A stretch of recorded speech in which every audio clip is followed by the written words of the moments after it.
Hi everyone, it's Rax bringing you the next amazing build for Season 20, the Spirit Barrage Witch Doctor.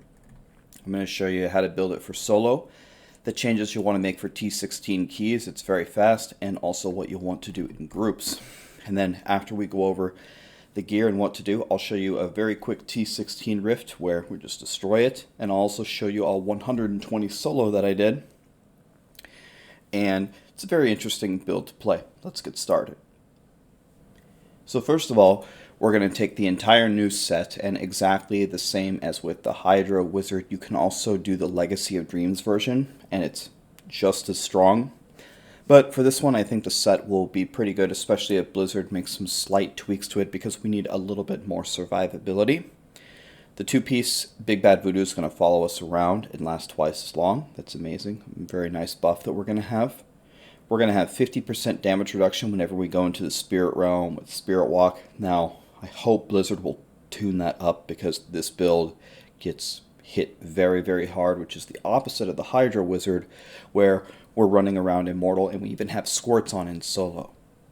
And Spirit Barrage deals increased damage equal to 50 times your mana regeneration per second. So we're going to take the mana regeneration rolls, and there's going to be a passive that we're going to have that's going to increase our damage, and it's going to help a lot. Okay, starting with the weapon, the Barber. Instead of dealing direct damage, our Spirit Barrage is going to accumulate on the target, and when we stop casting it, it's going to explode and deal 250% of the accumulated damage to all enemies. Let me point out that we're also going to have the Phantasm rune from Gazing Demise, while we're going to take the Manitou rune of Spirit Barrage. And from what I'm seeing, the one that does the most damage is the Phantasm rune. The little specters that are going to be spinning on the ground. And we can only have 3 of them up at a time. So what I like to do in solo is I run around and I put my 3 specters down, my 3 phantasms, and then I haunt everything, because haunt is going to make us deal increased damage with our Ring of Emptiness. I'll get more into the rotation in a second. But we put down 3 phantasms, we haunt everything, and then we continue to spam phantasms and stand in the Oculus rings to deal damage, to let the damage accumulate with the Barber. Okay? Don't worry if that didn't make sense. We'll get more into it into the gameplay, but this gameplay is a little bit more dynamic, a little bit more involved than the Hydra Wizard. We'll take percent damage, the attack speed, and the mana regeneration, and don't fall in love with the mana regeneration just because you see it on the 6-piece. It's actually probably not as good as just the 10% damage roll or the 7 attack speed roll, but ideally we will finally get in there on our perfect weapon if we're able to find it. Gazing Demise, as we just talked about, we're going to get an extra rune for Spirit Barrage, the Phantasm rune, and they're going to last twice as long, and they're going to deal more damage, and we're going to increase the attack rate of Manitou, which is what the rune we're going to take, so it's amazing must-have offhand. Crit, cooldown, mana regeneration, and Spirit Barrage is what we want, and instead of cooldown, if you can get elite damage, that's amazing as well, but cooldown is going to let us have our Big Bad Voodoo up more often. The boots, we need to take the full set. On the boots, we want Int, Vite Armor, and Spirit Barrage damage. Since it's a Witch Doctor, and since this is very, very squishy, it's going to be very important wherever we can to pick up the armor rolls to stay alive. Pants, same thing. Int, Vite, and Armor is what we want. We will be socketing for Intelligence for more damage, or if you're getting destroyed, you can consider socketing with either rubies or emeralds for more armor to stay alive. Ring of Emptiness, we're going to deal 300% increased damage to enemies affected by Haunt and Locust Swarm. So Locust Swarm with Pestilence is going to jump everywhere, so we only have to cast it once or twice and the whole world is going to have Locust Swarm on it. So while we have our Spirit Barrages down and the Phantasms are accumulating damage, we're going to run around and haunt everything. Okay, so it's haunt, haunt, haunt everywhere, and then we're going to deal increased damage. Average damage is an amazing roll on the rings, along with crit. By the way, I should have mentioned it earlier, you don't need any area damage for this build. Area damage doesn't calculate properly with the accumulated damage, so No area damage is needed, and actually in order to avoid lag, we're going to avoid taking area damage in our Paragon Points. And then we'll take Bane of the Stricken just to help us get the Guardian down, and it also helps when you're clearing the Rift because you can clear the trash pretty easily, but it helps you get the elites down as well. We're going to take Traveler's Pledge and Compass Rose here. Compass Rose is very hard to get a good one, but if you can get one even close to this, we'd like average damage, int, crit, socket. Bane of the Trapped, we all know what Bane of the Trapped is. It just makes us deal way more damage. The reason that I like Traveler's Pledge and Compass Rose is you can kind of adjust how much damage you deal or how much survivability you have based on what's going on in the Rift. So if you're moving around, you're going to get a big damage reduction. And if you're ready to just stand still, you have an Oculus, you have your Spirit walk up, and you're ready to just plow, then you can just stand still in an Oculus in order to deal way more damage. Now, I saw other people trying things like Flavor of Time with Unity instead, and that's perfectly fine as well. There are a couple little variations that people have been going with this solo build. Feel free to use whichever one works for you. I tried several of them, and I thought this setup was the best. Onto the belts, and there are multiple options, but I like the Belt of Transcendence. The reason I like this one is the fetish sycophants sometimes get the attention of the monsters, and I just don't take as much damage. The biggest problem with this set is the survivability. But let's say if Blizzard buffs the survivability, you could take a Witching Hour or the belt that haunts, that helps you haunt. Okay? But I like the Belt of Transcendence for now. Int, Vit, percent life, and armor is what we're looking for. For the gloves, trying to go all offense here. Int, attack speed, crit, and crit chance. Another thing you could do is if you wanted to roll off the int for cooldown, you could do that for more Big Bad Voodoo uptime. For the shoulders, we just want to stay alive. Int, percent life, armor, and cooldown for more Big Bad Voodoo. For the helmet, int, crit, and spirit barrage damage is what we're looking for, and we'll put a diamond in the helmet for more cooldown. For the chest, int, vit, armor, again socketing with intelligence so we can deal more damage. Feel free to go rubies or emeralds if you need to stay alive. Traveler's Pledge, cold crit is what we want, and we'll take the Enforcer gem to help our phantasms deal increased damage. And finally, Lakumba's Ornament. We're going to take less damage when we have our stacks of Soul Harvest. This is very important. Cold, intelligence, crit, and life on hit. It's very, very important that you have this life on hit roll on your bracers.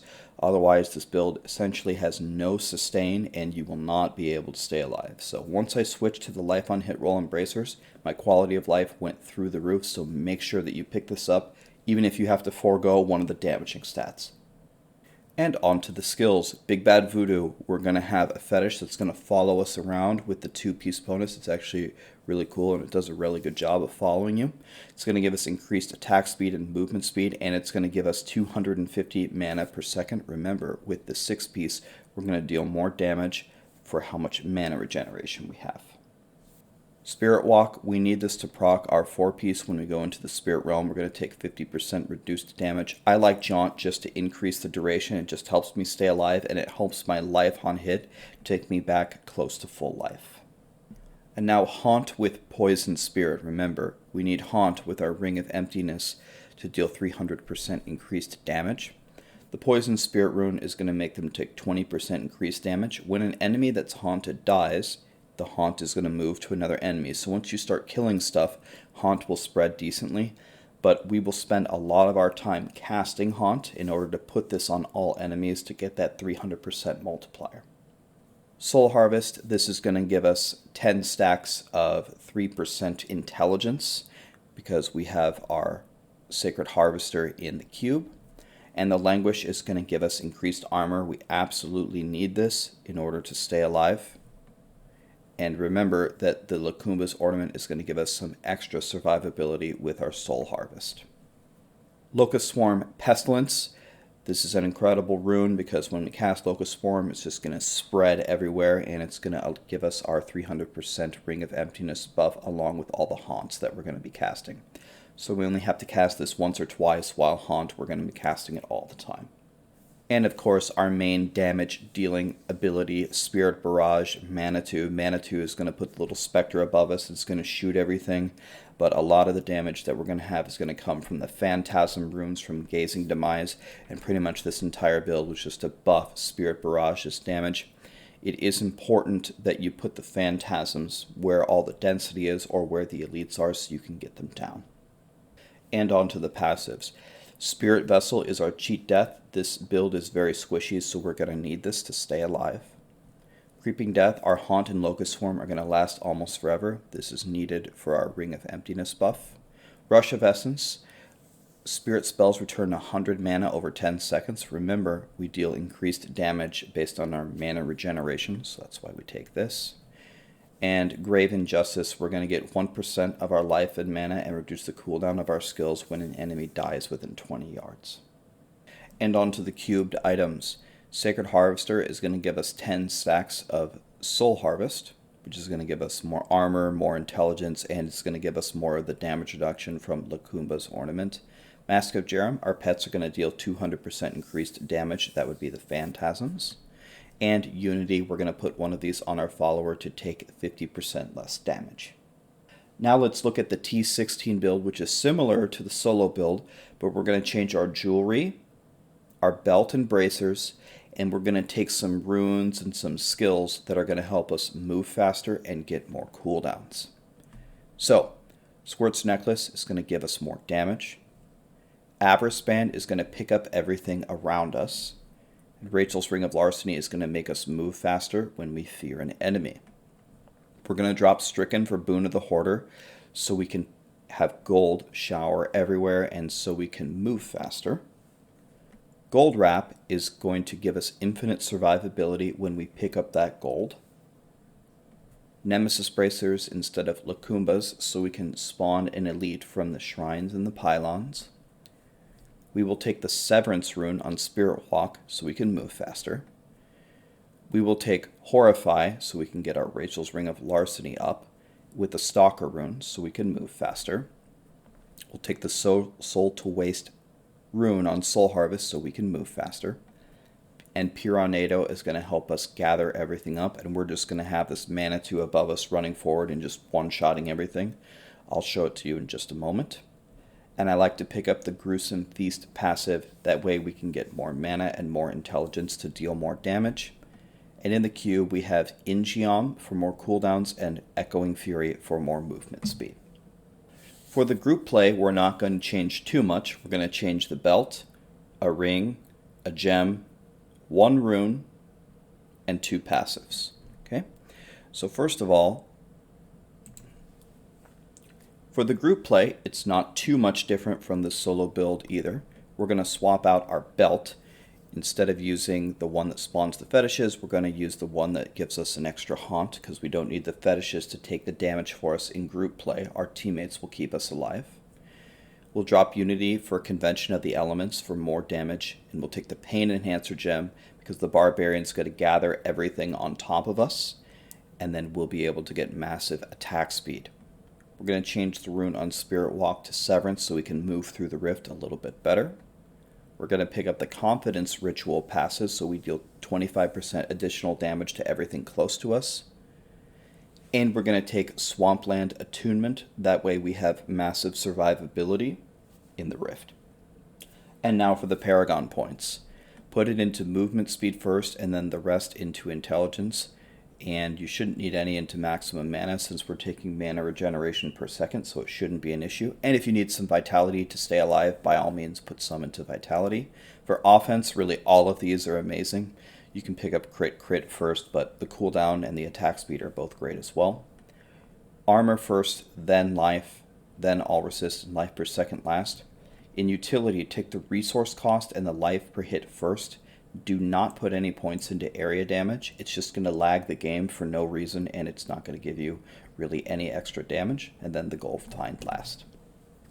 Alright everyone, let me take you into a T16 Rift where we'll just blast it. I'll show you how fun that build is. And then I'll take you into a 120 solo, I believe it was for rank 6 on the PTR, and show you what this build can do. Alright everyone, let's start off by quickly going through a speedy T16 clear so I can show you exactly what this can do. Now you'll notice right away I walk in, I get hit once, and my cheat death procs. You might think, this build is super squishy, it looks like it sucks. It really doesn't. Once you pick up some gold, you're immortal and you have a gigantic pickup radius, and you're able to move at the speed of light and essentially just one-shot everything. One thing that I have to give Blizzard credit on is I think this build looks absolutely amazing. I love the fact that you've got your little specter above your head and it's just shooting little blue beams everywhere and just blowing everything up. If you'll notice, it's kind of hard to see my little health bar in the bottom left corner under my camera there, but I am taking no damage. I cannot die to anything. As long as you pick up some gold, you're completely immortal and the Boon of the Hoarder is going to spray gold everywhere. And just like that, even on a Corvus, which is pretty much the worst map in the game, we're already halfway through this rift and it pretty much just started. I think you guys will have a lot of fun playing this in T16. I'm glad that this set finally came out for Witch Doctors because it's finally making them relevant in some of the speed content. A lot of their other builds were either able to move very fast, like the Chicken Witch Doctor, or they were able to deal a lot of damage, but never really brought those two together. So finally, we have a build that can just plow, and I'm only 1700 guns. I do not have perfect gear whatsoever. I have no augments at all. So you don't have to spend a lot of time making this build super perfect in order to be able to just trash T16 content. So it's going to be awesome to farm all our gear with. Let's move over to a solo clear so we can see how it performs there. Alright, so on the Witch Doctor, I was able to get a 120 solo down, whereas on the Hydra Wizard, I was able to do a 125, and on the Frenzy Barbarian, I was able to do a 116. So this build is kind of in the middle of the three. I think that with a little bit of practice, I could have done better on this Witch Doctor. This Witch Doctor, compared to the Wizard and the Frenzy Barbarian, requires a greater understanding of the class. You've got to stay alive, you've got to know your rotation, and you have to have a pretty good plan in order to get this down. And I'm not saying that as a bad thing, but I do want to let you know that you are going to have to spend a little time understanding this build if you want to succeed on it, whereas the other ones are a little bit more beginner friendly. Alright, so let's talk about the Witch Doctor. What am I doing here? First of all, Big Bad Voodoo is our big cooldown. We're going to activate it when we're by elites. The little guy is going to follow you around and give you a damage increase. Now for our other skills, we need to have Locust Swarm on all the monsters along with Haunt before we deal damage to them, because that's going to give us the 300% Ring of Emptiness buff and is going to help us deal a lot more damage. Now, it is very easy to get Locust Swarm on everything. You essentially just cast it once and the Pestilence rune will spread it all around. Haunt is a different story, especially if we take the belt that I recommended, the one with the fetishes that spawn that are going to take some of the hits for us. We're going to have to haunt all the time. So my strategy is I use Pestilence to kind of piss everything off and aggro it over to me. And then I throw down 3 of our specters from Spirit Barrage. And then I haunt in all directions, try to haunt everything, especially the elites. And then I try to move into the Oculuses and cast more Spirit Barrages, especially on top of the elites. So that's the main idea. So we run in here, you can see the little green stuff floating around everywhere. That's our Locust Swarm. And then I haunt, and I lay some Spirit Barrages down to try to kill everything. Now our Spirit Walk is incredibly important. You can do a lot of things with it. You can use it to just travel further if you need to skip a bad map. That's one way to use it. You can use it to stand still in an Oculus Ring if there are a ton of affixes on you, an elite's about to destroy you, and you want to just stand still in DPS. You can just Spirit Walk through it. Be very, very purposeful in how you use your Spirit Walk. Don't use it randomly, don't use it just on cooldown. Learn to use it to your advantage. Remember, we have Traveler's Pledge and Compass Rose. If you're moving around all the time, you're going to take less damage.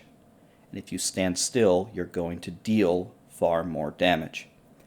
So for example, if I have a giant room and I have already casted my Locust Swarm and it's everywhere, and I've casted 1,000,000 haunts, and I'm starting to cast my Spirit Barrages on a yellow, and let's say an Oculus Ring spawns. That's what happens, right? I'm going to run into the Oculus Ring and essentially just stand still and stare at my health bar. And the second that I think I'm going to die, I'm going to Spirit Walk and stand still in the Oculus Ring. That's going to allow me to take no damage. And if I'm standing still in the Oculus Ring, my Traveler's Pledge is going to deal way more damage because I'm standing still and the Elite's just going to explode. Now, in this next map, we have Blazing Guardians. Blazing Guardians are worth nothing, and they're very, very dangerous. The only reason why I decided to stop here at all, I would have just full skipped the whole map, is because there was such a giant room of them that I tried to kill them all to see if it would give me any progress, and it really didn't. Here's another thing that you have to be afraid of. Those monsters kind of clogged that whole hallway, and I did not have my Spirit Walk up, so I was just kind of stuck there dealing damage to them. And as you can see, I'm running the wrong way. That's my specialty. I don't think anyone more consistently runs the wrong way in this game more than I do. But I'm sure everybody just says that. Anyways, we're moving along. Notice I'm not casting my Big Bad Voodoo because there's no elites to fight here. I just want to get out of here. Once again, the enemies have clogged the hallway. I got no way to get past them. It's either kill them or wait for my Spirit Walk to come up. Taking massive, massive damage. And one critically important thing, I mentioned this in the gear, but just for one clear reminder, look at how bad I'm being hurt, and if I did not have that life on hit roll on the bracers, I would just get destroyed, perfect time to say it, as I just get destroyed anyway. You have got to have that life on hit roll, or you're going to cry.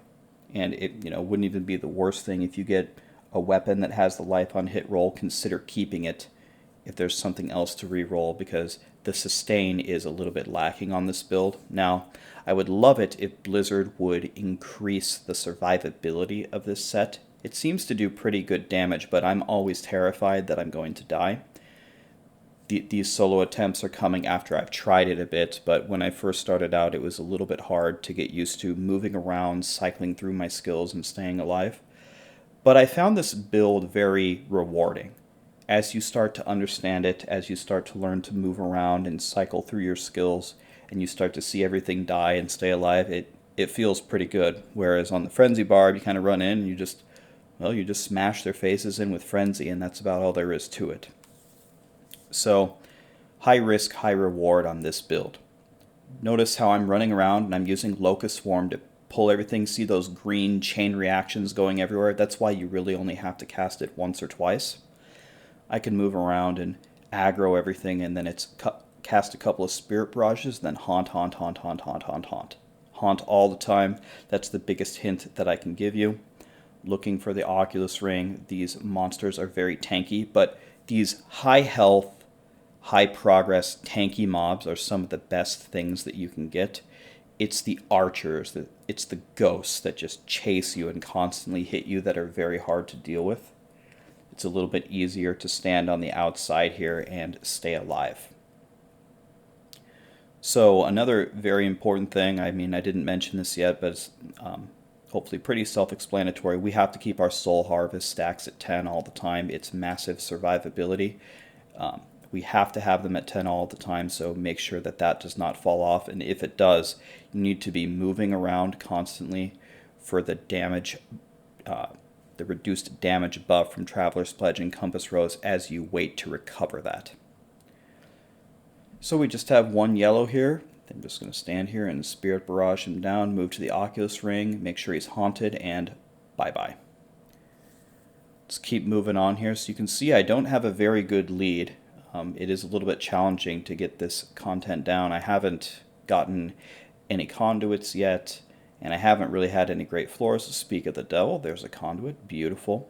Now notice, I don't click it right away.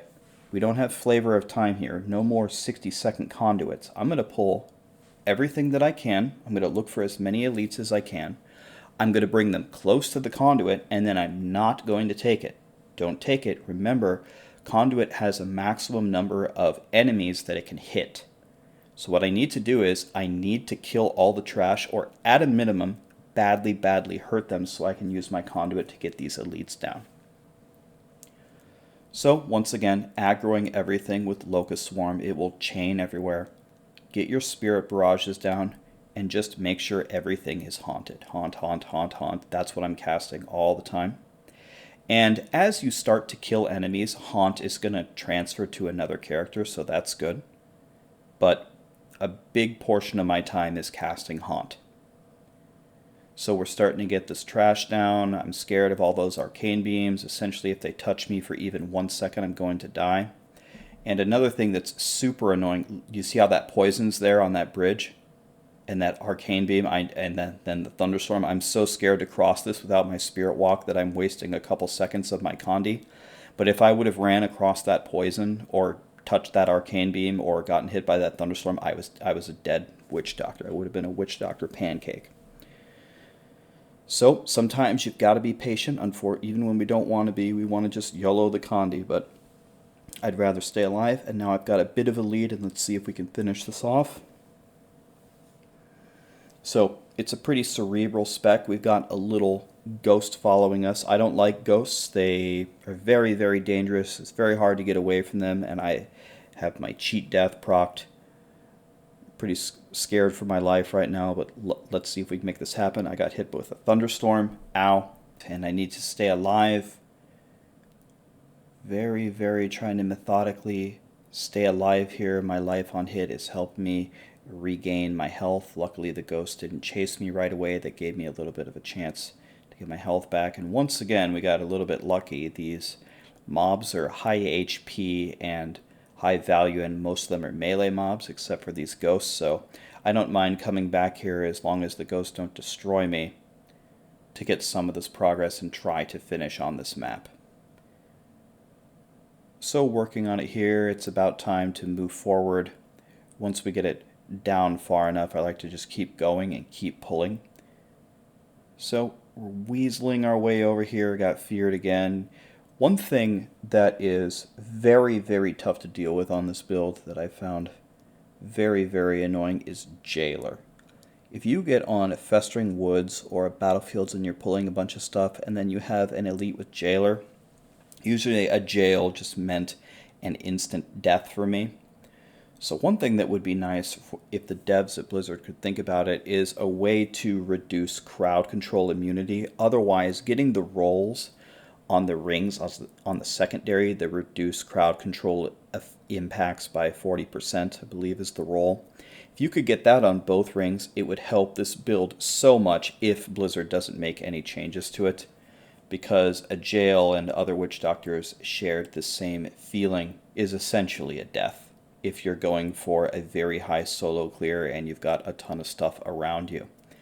So what you have to do in those situations is you have to save your spirit walk for when the jail comes in order to stay alive. So for some reason, this is one of the worst ghosts I've ever seen. He's got nothing to do other than haunt me and come kill me, but for some reason he's content just to stay in that room. So we'll go get his attention again, and we've got two yellows on top of each other. That's what I like to see, and what I don't like to see is this laser light show that they've made for me, because if those arcane beams hit me, I'm a goner. So I'm going to try to dance around here the best that I can as we try to get these elites down, and this should be enough for the Guardian, and we'll see if we can stay alive on it. The Guardian is a whole nother challenge in and of itself. Every Guardian is different, and we'll see who we're lucky enough to fight. But I'm just taking this very slowly. I'm not just standing still and just YOLOing my damage and hoping for the best results. Every time I tried that, I just ended up dying. So it is really just tap dancing around all these affixes and staying alive. Now, a lot of people have been asking for more survivability on this set, so maybe it'll be a little bit easier when it goes live. But you can still make this build work as it is, but it requires a bit of finesse. So somehow Charlotte won't die here. Please, please die. Please die. We want to get this clear. We're so close. There she goes. And we have Perdition. Yikes. So Perdition, if you're close to him, he hits you with these devastating little cross chops. And if you move away from him, he either teleports to you and smacks you or throws these little discs at you. So my strategy here is I have to spirit walk the teleport, and I have to hope that I can survive the discs. Now they hit me quite badly, but the cross chop takes me to 1 HP. So there's the teleport. If that hits me, I'm going to be dead, so I have to spirit walk that. So then I get an idea. I'm going to use this wall to try to block the discs while I spirit walk the teleport attacks. So I spirit walk that, ready to implement my super big brain strategy. Let's see if it works. Get behind the wall. No damage. Wow. Big plays. No, I'm just kidding. It's pretty obvious to do that. But Spirit Walk the teleport. And you can see the Spirit Barrage Witch Doctor is super strong and has no problem annihilating this Rift Guardian. Well, that's going to do it for this video, everybody. Thank you so much for watching. For all the Witch Doctors, I'm glad you guys finally got some love and finally got a good build to play. We'll see what changes they make, but I think it's going to be a good season for Witch Doctors, and they're one of the best trash clearers in the game. Thank you.